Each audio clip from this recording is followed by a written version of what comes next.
About a week ago, I revealed that Kamala Harris is descended in a direct line from Hamilton Brown, one of the largest slave owners in Jamaica.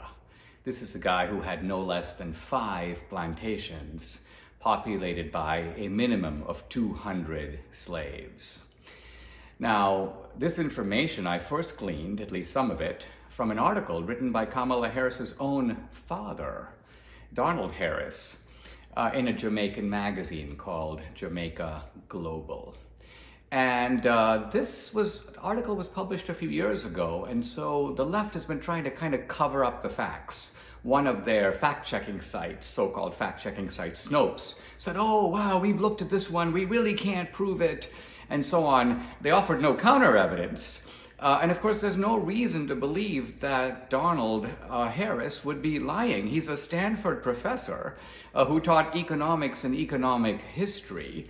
And moreover, he wasn't trying to get involved in political controversy. He published this in a Jamaican magazine that is circulated among the Jamaican diaspora. He wasn't even trying to intervene in the American political debate.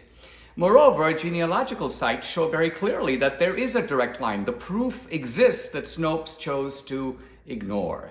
So when denial failed, the second move of the left was basically to say, "Oh, Dinesh, you know as well as I do that there is a lot of rape on the plantation. White masters would forcibly take advantage of their female slaves, and obviously this is how Kamala Harris is descended from a slave owner." That's not exactly a fresh story. Frederick Douglass himself, the runaway slave, speculated that his father was his white master.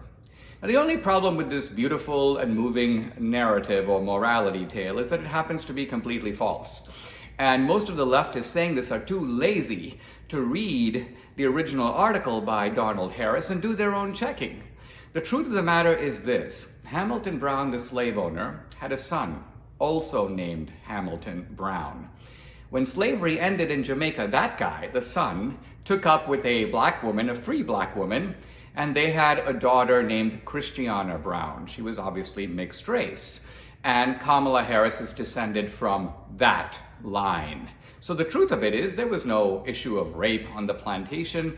We're talking here about a mixed race heritage, but one that leads directly to a slave owner.